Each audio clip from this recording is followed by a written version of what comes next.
The weight of another day felt like a second skin, thick, suffocating, and inescapable. The world outside moved in fast, neon flashes, but inside, every second was a slow-motion crawl. Maya stared at the clock again. It hadn't moved. She wanted to scream, but the sound got lost somewhere between her heart and her mouth. She didn't know when the exhaustion turned into apathy, but now it was a permanent guest. Her bed felt more like a prison than a comfort, each blanket a shackle she couldn't escape. Today felt like every other day, gray, muted, waiting for something that never arrived. Maybe tomorrow would be different. Maybe it wouldn't. Either way, she was tired.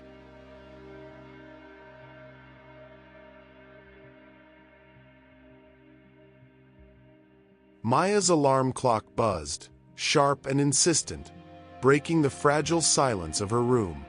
She blinked, momentarily disoriented, and glanced at the clock. 7 a.m. Another day. She didn't know why she bothered getting up anymore.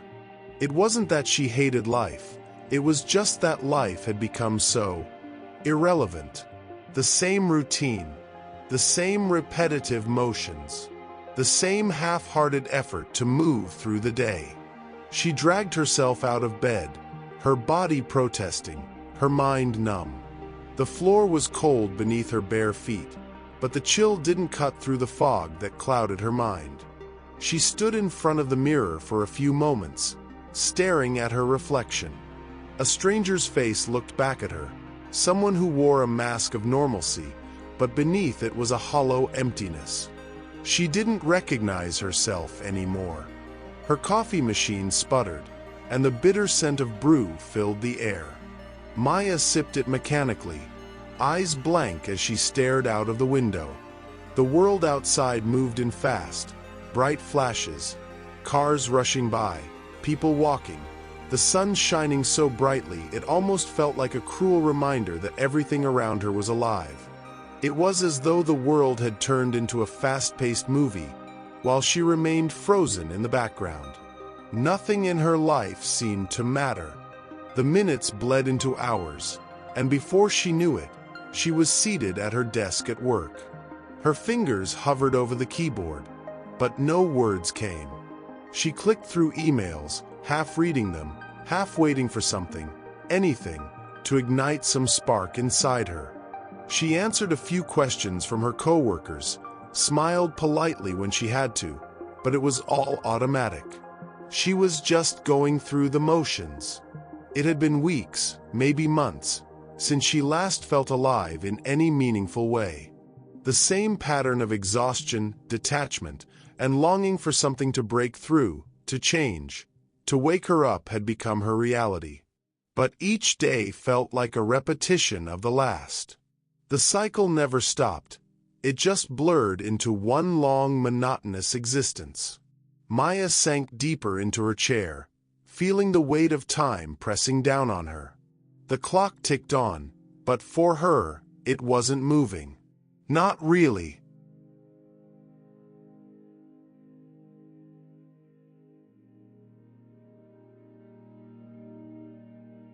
Maya had tried everything. At least, it felt like it. On the weekend, she signed up for a pottery class, hoping to feel the satisfaction of creating something from nothing. The teacher's voice was soothing, the clay soft in her hands, but the moment she shaped the first lump, her mind drifted.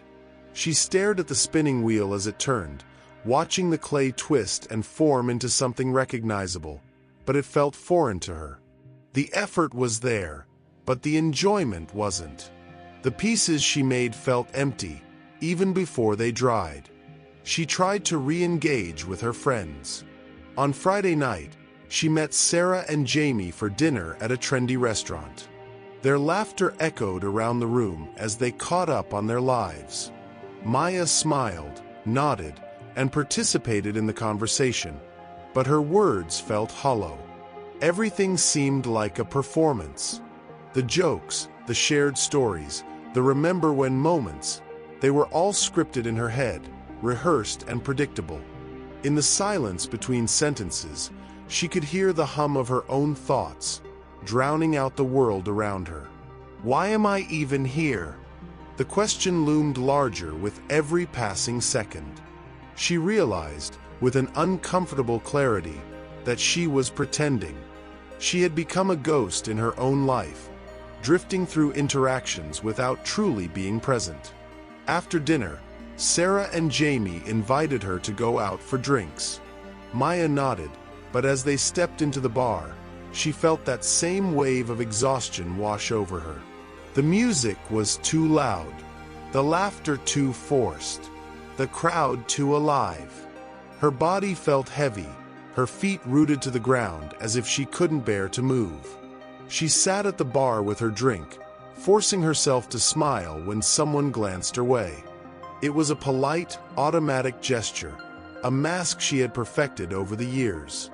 As the night wore on, she realized how disconnected she had become from even the simplest pleasures. After leaving the bar, Maya took a long walk home, the cold night air biting at her skin. She walked in the direction of the unknown, but every step felt like a repetition of the last. She was pursuing something, or rather, someone, but she wasn't sure who. The world was full of distractions, full of things to do, people to see, but nothing reached her. Nothing made her feel alive. What was the point, she wondered, if nothing could fill the empty space inside?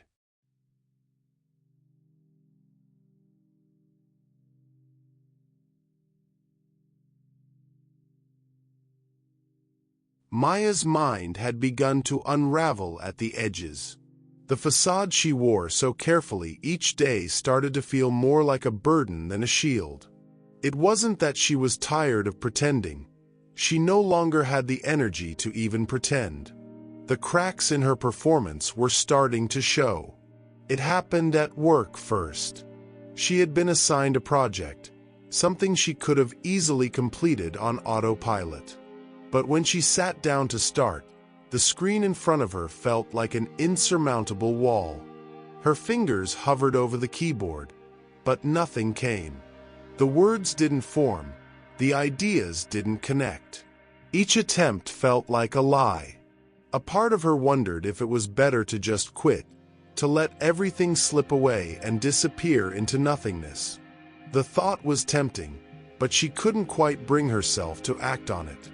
That evening, Maya went to dinner with her parents.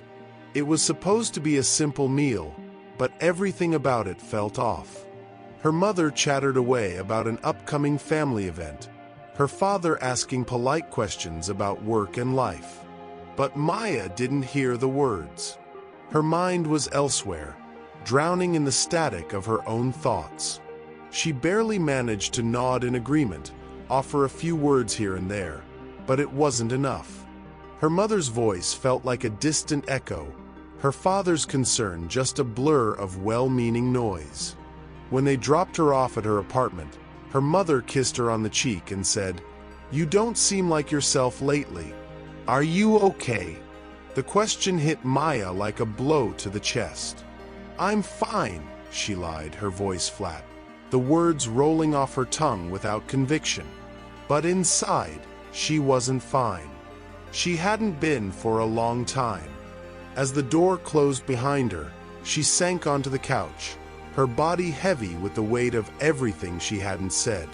For the first time in months, tears began to prick at the back of her eyes. She didn't wipe them away. She let them fall, one by one, until she was left staring at the ceiling, wondering how she had gotten here. Her phone buzzed with a message from Sarah. "Are you okay? You've been quiet lately." Maya stared at the words, her thumb hovering over the screen. What could she say? She didn't have the answers. She didn't even know what she felt anymore. There was no one left to pretend for.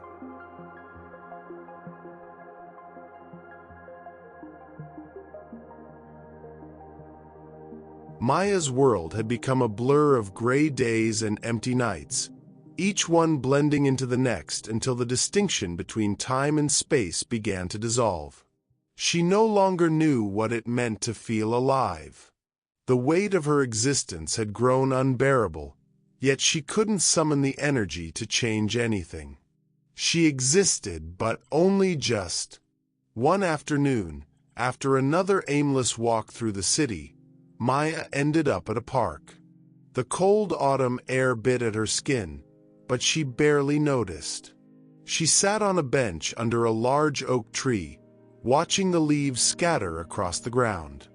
There was something oddly beautiful in their fall, a silent surrender to the inevitable, and for the first time in weeks, she allowed herself to simply be there.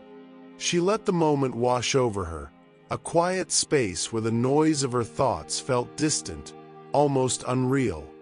It was then that she noticed him, an old man sitting on a bench across from hers. He was reading a newspaper, but his eyes weren't on the page. They were distant, lost somewhere far beyond the park, far beyond the small piece of paper in his hands. Maya found herself watching him, curious. He didn't look sad, nor did he seem particularly joyful. He simply looked present. The thought startled her. What did it mean to be present? She thought she had forgotten. Her phone buzzed, snapping her back to her thoughts. It was Sarah again. "Maya, I miss you. I know things have been hard, but I'm here. Whenever you want to talk." Maya stared at the message, feeling the weight of it settle deep inside her. Her throat tightened, but for some reason, she didn't feel the need to push it away. She wasn't alone, not entirely. For the first time in months, Maya felt a flicker of something. Something small, but real. It wasn't hope, not exactly. It wasn't a cure for her exhaustion. But it was the realization that maybe, just maybe, she wasn't beyond help. That perhaps, there was a way to be in the world again, even if it wasn't with the same fire she once had. She closed her eyes for a moment, letting the wind rustle through the trees. She didn't know what would happen next, but she felt something shift. It was a crack in the wall, and that crack, however tiny, felt like the beginning of something. Maya woke up the next morning with a strange feeling, a quiet shift inside her that she couldn't quite name. It wasn't a grand revelation, nor was it some miraculous transformation. It was subtle, the kind of change that sneaks up on you when you're no longer looking for it. The day began as any other, with the hum of the city outside her window, the routine of making coffee, the pressure of unanswered emails. But today, something was different. She didn't fight it. She let the day unfold, without the usual weight of expectation or frustration. She took her time in the morning, savoring the warmth of the coffee, noticing how the light streamed through the window, catching dust particles dancing lazily in the air. At work, Maya still went through the motions, but there was a quiet ease to it now. She answered emails, attended meetings, and checked off tasks. But her mind wasn't racing ahead, planning the next distraction, or drowning in the "what's the point?" that had consumed her thoughts before. She was there, present in the work, even if it was just for a moment at a time. On her lunch break, Maya took a walk through the park again. This time, the trees didn't seem as distant, and the sky didn't feel as heavy. She noticed small things, the way the sunlight glinted off the water, the sound of children playing in the distance, the rustle of leaves in the wind. It wasn't life-altering, but it was life, and that was enough for now. The message from Sarah was still sitting on her phone. "Maya, I miss you. I know things have been hard, but I'm here. Whenever you want to talk." Instead of pushing it away or letting it sit unanswered, Maya finally reached out. They made plans to meet the next day. The thought of it didn't bring the same sense of dread it once had. She wasn't afraid of being seen or having to pretend anymore. The truth was, she didn't have to be anything. She didn't need to be fixed. She just needed to be present. That night, as Maya sat quietly in her apartment, she realized something that had been eluding her for so long. Existing didn't need to be dramatic or filled with meaning. It just needed to be real.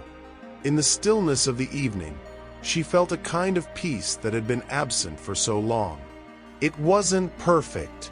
It wasn't permanent. But it was hers. And in that moment, that was enough.